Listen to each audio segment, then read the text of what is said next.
Sejam bem-vindos a mais um vídeo do canal. Eu sou André Bernardo, sou seu professor da Escola Bíblica Dominical. Este vídeo é um podcast onde apresentamos um esboço das lições bíblicas a serem estudadas no domingo pela manhã, usando os temas definidos na revista da editora CPAD. Comentamos os pontos principais da lição de forma a facilitar a compreensão do aluno e do professor. Desde já, eu agradeço a sua companhia e atenção em nosso canal. Que o Senhor te abençoe imensamente. Quando você assiste os nossos vídeos, compartilha e comenta, nos motiva ainda mais realizar esta obra maravilhosa de ensino em defesa da fé cristã. Por isso, peço a sua ajuda para o crescimento do canal. Caso você ainda não seja um inscrito, inscreva-se e ative as notificações para ser avisado quando postarmos novos vídeos. Dê o like no gostei para a plataforma do YouTube recomendar nosso vídeo a mais pessoas que amam estudar a palavra de Deus como você. Postamos vídeos diários da leitura devocional e vídeos com perguntas para testar seus conhecimentos na palavra de Deus. E no final deste vídeo tenho uma informação muito importante para você. Então fique conosco até o final do nosso estudo. Então vamos estudar. Título da lição de hoje que comentaremos: a dessacralização da vida no ventre materno. Objetivos da lição. Primeiro objetivo: refletir sobre a divina concepção e nascimento de Jesus, demonstrando o milagre da vida e da capacidade de procriar. Segundo objetivo, identificar os traços da cultura de morte presentes em nossos dias e as suas consequências. E terceiro objetivo, compreender a sacralidade da vida e a importância de a Igreja de Cristo combater toda cultura que viola os princípios da palavra de Deus. Faremos a leitura bíblica, que é a base do nosso estudo, em Lucas, capítulo 1, do verso 26 a 32, e depois, em continuidade, do verso 39 a 45. Então pegue a sua Bíblia favorita de estudo e nos acompanhe nesta leitura. Diz assim a palavra do Senhor: E no 6º mês foi o anjo Gabriel enviado por Deus a uma cidade da Galileia chamada Nazaré, e uma virgem desposada com um varão cujo nome era José, da casa de Davi, e o nome da virgem era Maria. E entrando o anjo onde ela estava, disse: Salve, agraciada, o Senhor é contigo, bendita és tu entre as mulheres. E vendo-o, ela turbou-se muito com aquelas palavras e considerava que saudação seria esta. Disse-lhe então o anjo: Maria, não temas, porque achaste graça diante de Deus. E eis que em teu ventre conceberás e darás à luz um filho, e pôr-lhe-ás o nome de Jesus. E este será grande, e será chamado Filho do Altíssimo, e o Senhor Deus lhe dará o trono de Davi seu pai, e reinará eternamente na casa de Jacó, e o seu reino não terá fim. E naqueles dias, levantando-se Maria, foi apressada às montanhas, a uma cidade de Judá, e entrou em casa de Zacarias, e saudou a Isabel. E aconteceu que, ao ouvir Isabel a saudação de Maria, a criancinha saltou no seu ventre, e Isabel foi cheia do Espírito Santo, e exclamou com grande voz, e disse: Bendita és tu entre as mulheres, e é bendito o fruto do teu ventre. E de onde me provém isso a mim, que venha visitar-me a mãe do meu Senhor? Pois eis que, ao chegar aos meus ouvidos a voz da tua saudação, a criancinha saltou de alegria no meu ventre. Bem-aventurada a que creu, pois hão de cumprir-se as coisas que da parte do Senhor lhe foram ditas. Amém. Atenção introdutória. Mesmo no Brasil, 87% da população se denomina cristã, segundo o último censo do IBGE, o assunto relacionado à legalização do aborto, promovido por uma minoria, tem colocado dúvidas no coração dessa maioria, abrindo brechas para outras discussões como a eutanásia, o suicídio assistido. Mas quando a vida começa? E quem tem o direito ao nosso corpo? No dia 10 de setembro, foi escolhido como o Dia Mundial de Prevenção do Suicídio. No Brasil, a campanha Setembro Amarelo foi iniciada há 5 anos. A cada 46 minutos, uma pessoa tira a própria vida com idade entre 10 a 29 anos. Segundo a Pesquisa Nacional de Aborto, a PNA, de 2021, mostra que 1 em cada 7 mulheres com idade próxima aos 40 anos já fez pelo menos um aborto no Brasil. Pesquisa ouviu 2.000 mulheres em 125 municípios brasileiros, onde metade dessas mulheres ouvidas tinham menos de 19 anos quando realizaram o aborto. Você sabia? O aborto é permitido no Brasil apenas em 3 casos. Primeiro, gravidez de risco à vida da gestante. Segundo, gravidez resultante de violência sexual. E terceiro, anencefalia fetal, caracterizada pela ausência do cérebro. Faremos a leitura da introdução da revista. Deus é o autor supremo da vida. Por isso as escrituras a valorizam desde a concepção no ventre materno. Assim, toda ideologia que tem o objetivo de alterar o conceito da vida desqualifica a autoridade bíblica e faz apologia à cultura de morte infantil no útero. A ideia progressista que reivindica ao ser humano a autonomia sobre a vida afronta a soberania divina. Nesta lição estudaremos a concepção sobrenatural de Jesus Cristo, a apologia ideológica da cultura da morte e o conceito da sacralidade da vida no útero materno. Primeiro ponto, a concepção de Cristo. Abordaremos as partes que identificamos como mais relevantes em cada tópico para a formulação do esboço neste ponto. Primeiro tópico, o anúncio do nascimento. Segundo tópico, a miraculosa concepção. E terceiro tópico, a bênção do nascimento.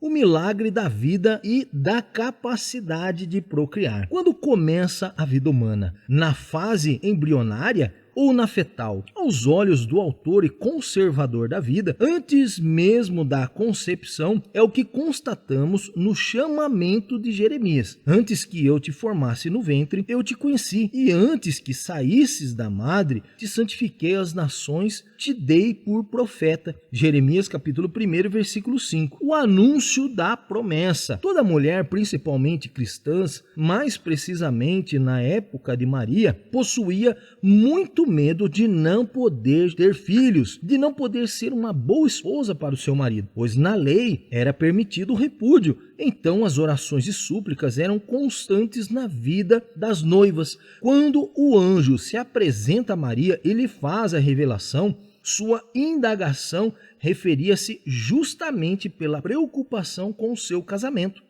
A palavra nos diz em Lucas capítulo 1, versículo 31, e eis que em teu ventre conceberás e darás à luz um filho, e por-lhe-ás o nome de Jesus. Ainda em Lucas, capítulo 1, versículo 34, nos diz: E disse Maria ao anjo, como se dará isto, visto que não conheço homem algum? A concepção virginal. Para o ser humano, nos dias de hoje, crer no sobrenatural tornou-se muito difícil, com o avanço da ciência e as teorias liberais do racionalismo. Mas, na época em que Maria viveu, a predominância à religião era o único meio para as explicações da vida, da morte e das operações sobrenaturais. Então a presença de um ser angelical já bastaria para a sua crença, mas aquele ser espiritual explica como se daria o processo pelo qual ela passaria para conceber o ungido do Senhor. A palavra nos diz em Lucas capítulo 1, versículo 35, e respondendo o anjo disse-lhe, descerá sobre ti o Espírito Santo, e a virtude do Altíssimo te cobrirá com a sua sombra. Por isso também o santo que de ti há de nascer será chamado Filho de Deus. Os resultados do milagre. O desejo de toda mulher naquela época, sendo um contraste com os nossos dias, era poder gerar, ter filhos, e a concepção, segundo a Bíblia, tem um valor além da esfera física, possui um grande valor espiritual, sendo uma dádiva do Senhor entregue às mulheres. A grande maioria dos deuses das mais variadas mitologias tem relação direta com a concepção, agregado à fertilidade. Como testemunho de que o anjo falava a verdade a Maria, menciona o milagre operado na vida de sua prima Isabel, que era estéril e pelo poder divino ficou grávida, estando no 6º mês de gravidez. Isabel trazia em seu ventre o homem que prepararia a chegada do ungido do Senhor, concebido por Maria.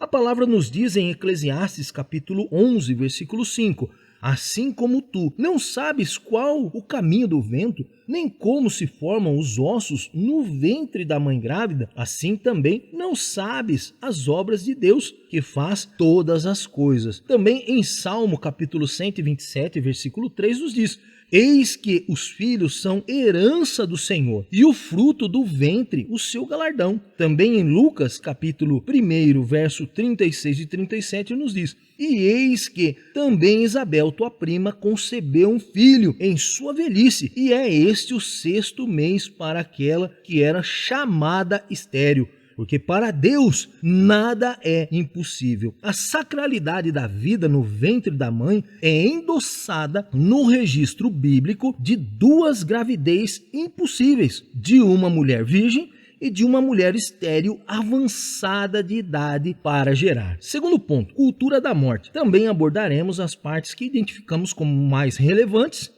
em cada tópico para a formulação do nosso esboço nesse ponto. Primeiro tópico, o projeto ideológico. Segundo tópico, o direito sobre o corpo. E terceiro tópico, a prática do aborto.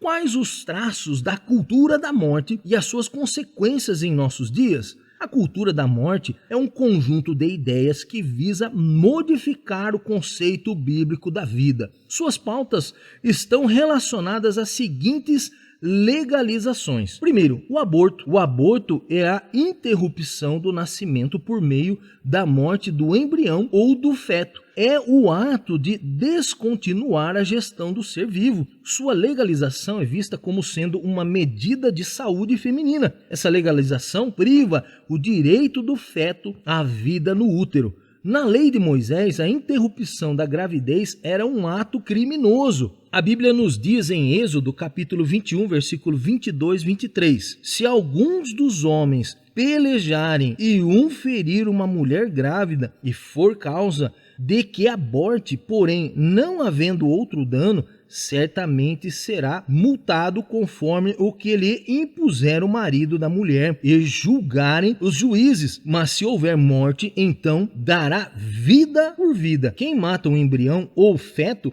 atenta contra a dignidade humana e a sacralidade da vida no ventre materno. Segundo, a eutanásia. Eutanásia consiste na conduta de abreviar a vida de um paciente em estado terminal ou que esteja sujeito a dores intoleráveis, sofrimentos físicos ou psíquicos. A ideia base é que todo indivíduo tem o direito a pôr fim à sua vida. Mas a Bíblia nos diz o seguinte em Êxodo, capítulo 21, versículo 13: não matarás. Terceiro, o suicídio assistido. O suicídio assistido ocorre quando uma equipe médica fornece medicamentos para o procedimento, mas é o próprio paciente que administra a dose fatal. Quarto, controle de natalidade. O controle de natalidade são medidas adotadas para que as mulheres não engravidem, mesmo mantendo relações íntimas. Governos incentivam o controle a fim de controlar a densidade demográfica de seus países. Os principais países que utilizam contracepção organizada são a China, o Brasil, os Estados Unidos, o Chile, a Argentina e o Uruguai. Quinto, a eugenia visa o controle da genética da sociedade, podendo ser individual ou grupal. É o descarte da vida humana por motivos de má formação. Sexto, direito do ser humano. Na cultura pós-moderna, o direito do ser humano deve ser predominante, dando-lhe total autonomia sobre o próprio corpo. É a liberdade total ao controle individual, à constituição física e ao comportamento humano, onde a prostituição também é vista como um direito. A Bíblia nos diz em Efésios capítulo 5, versículo 28 e 29, Assim devem os maridos amar as suas próprias mulheres como a seus próprios corpos. Quem ama a sua mulher, ama-se a si mesmo, porque nunca ninguém odiou a sua própria carne. Antes, a alimenta e sustenta, como também o Senhor a igreja. Também em 1 Coríntios, capítulo 6, versículo 13, nos diz: os alimentos são para o estômago e o estômago para os alimentos. Deus, porém, aniquilará tanto um como os outros. Mas o corpo não é para a fornicação, senão para o Senhor, e o Senhor para o corpo. Terceiro ponto, a sacralidade da vida. Abordaremos também as partes que identificamos como mais relevantes em cada tópico para a formulação do esboço neste ponto. Primeiro tópico, a vida é inviolável. Segundo tópico, o começo da vida. E terceiro tópico, a posição cristã. A sacralidade da vida e o combate à cultura que viola os princípios bíblicos. A vida humana é sagrada. A vida humana é o ato criativo de Deus, sendo o autor da criação. É o Senhor que nos concede o fôlego de vida. A Bíblia nos diz em Gênesis capítulo 2, versículo 7: e formou o Senhor Deus o homem do pó da terra, e soprou em suas narinas o fôlego de vida, e o homem foi feito alma vivente. Também no livro de Jó, capítulo 12, versículo 10, nos diz: na sua mão está a alma de tudo quanto vive, e o espírito de toda a carne humana. O início da vida. Conforme a palavra de Deus, a vida começa na concepção.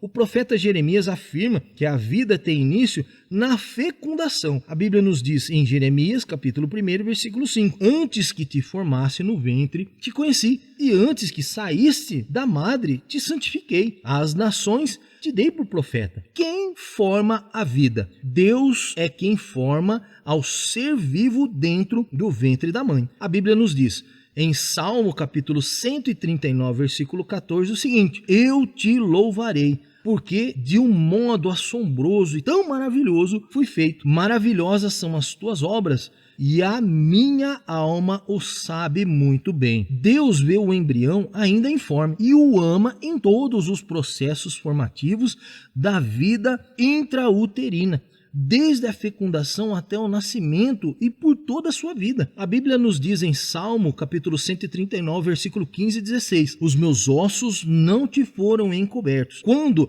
no oculto fui feito e entretecido nas profundezas da terra. Os teus olhos viram o meu corpo ainda informe, e no teu livro todas as coisas foram escritas, as quais em continuação foram formadas, quando nem ainda uma delas havia. Quando a vida começa? A vida começa quando ocorre a união do gameta masculino ao feminino. Essa nova célula gera um novo ser humano possuindo identidade própria. A Bíblia nos diz em Deuteronômio, capítulo 32, versículo 39, o seguinte: vede agora que eu o sou, e mais nenhum Deus há além de mim. Eu mato e eu faço viver, eu firo e eu saro, e ninguém há que escape da minha mão. Também em Romanos, capítulo 9, versículo 20, nos diz: mas, ó homem, quem és tu, que a Deus replicas? Porventura a coisa formada dirá ao que a formou: por que me fizeste assim? Quem deve combater a violação dos princípios bíblicos? Os cristãos e a igreja que pratica a ortodoxia bíblica têm a obrigação de defender a dignidade humana contra a violação do direito à vida desde a sua concepção. A igreja deve ensinar que a vida de todo ser humano é sagrada em todas as etapas do seu desenvolvimento, portanto, não pode ser violada.